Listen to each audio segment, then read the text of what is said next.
A ver, empecemos por el principio. Jeffrey Epstein no era, ni de lejos, un genio de las finanzas. No tenía un fondo de inversión al uso ni una cartera de clientes que pudiéramos consultar.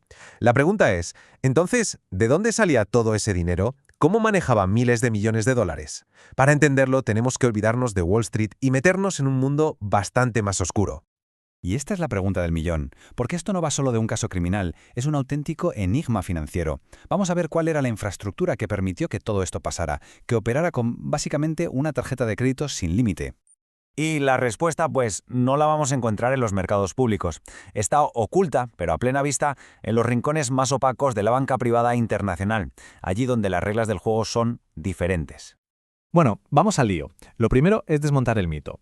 Epstein se vendía a sí mismo como un filántropo, un mago de las finanzas. Pero todo eso era solo una fachada, la tapadera de algo mucho más siniestro. Para entender cómo funcionaba todo esto, solo hay una regla de oro: seguir la pista del dinero. Y esa pista, como vamos a ver, nos lleva directos a algunas de las instituciones financieras más grandes del mundo. Y aquí es donde entran en juego dos nombres que suenan mucho: JP Morgan y Deutsche Bank. Porque según las investigaciones, entre 1998 y 2013, estos dos gigantes fueron, digamos, facilitadores clave. Permitieron una serie de operaciones y movimientos de capital que para cualquier otra persona habrían sido sencillamente imposibles.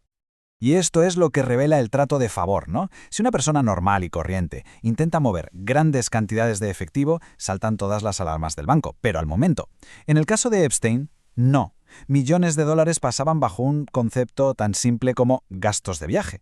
O sea, está clarísimo que las reglas para él eran otras. Pero claro, el sistema era mucho más sofisticado. Funcionaba como un circuito cerrado, perfecto. El dinero entraba, a menudo disfrazado de donaciones a sus fundaciones científicas, para darle un barniz de legitimidad, claro. Luego ese dinero se lavaba en un laberinto de sociedades fantasma, empresas pantalla en paraísos fiscales como las Islas Vírgenes. Y finalmente salía limpito, en forma de pagos para comprar silencio y lealtades. O sea, no era solo un blanqueo de dinero, era un blanqueo de reputación. Pero que nadie se equivoque.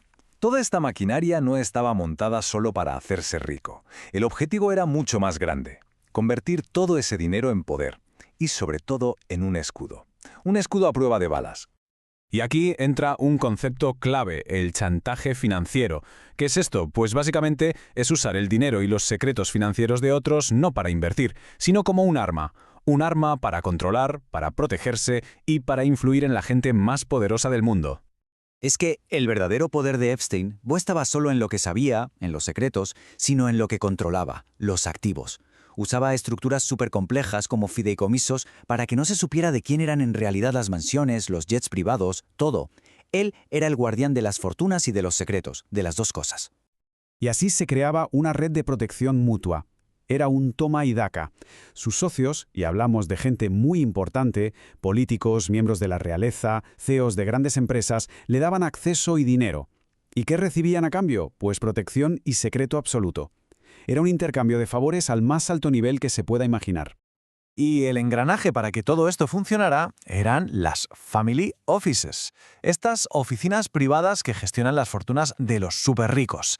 No eran simples gestores, no. Eran los nodos, los puntos de conexión que mantenían unida toda esa red de protección. Y claro, todo este poder financiero nos lleva a la consecuencia más grave de todas: la capacidad de comprar la justicia, de ponerse, literalmente, por encima de la ley. Esta frase lo resume todo, ¿verdad? Cuando el poder económico llega a ese nivel, las leyes que nos aplican a todos los demás, para ellos se convierten en opciones, en meras sugerencias. A ver, pensemos en el famoso acuerdo de no procesamiento que consiguió en Florida en 2008. Esto no hay que verlo como un fallo del sistema judicial. Fue ni más ni menos que una transacción comercial. Se usó el músculo financiero para comprar un resultado legal que para cualquier otro sería impensable. La cronología es que no deja lugar a dudas. En 2008 se compra la impunidad. Años después, justo antes de que lo vuelvan a detener, se mueven estratégicamente miles de millones para blindarlos. ¿Y cuál es la consecuencia de todo esto? Pues que se crea una especie de casta de intocables, gente que usa el sistema financiero global como su escudo personal contra la justicia. Y con esto llegamos al final. Y ojo, porque aunque Epstein ya no esté, sería un error pensar que el problema ha desaparecido. Para nada, la red que él tejió sigue muy viva. Sí, es verdad, los bancos implicados han pagado unas multas de miles de millones por su papel en toda esta trama. Pero seamos sinceros, para gigantes de este calibre esas cifras son calderilla. Es el coste de hacer negocios, un gasto que asumen y ya está. No hay una rendición de cuentas real. Y aquí está lo más inquietante de todo. El hombre ya no está, de acuerdo, pero la infraestructura financiera que le dio todo ese poder sigue intacta. Y lo que es peor, sus socios, sus colaboradores, siguen ahí, en sus puestos de poder, operando dentro del mismo sistema que lo permitió todo. Al final, gran parte del debate público se ha centrado en la famosa lista, en quién fue a la isla. Pero quizás nos estamos haciendo la pregunta equivocada. Quizás la pregunta de verdad importante, la que sigue sin respuesta, es otra. ¿Quién sigue manejando el dinero? Porque esa pista, desde luego, sigue viva.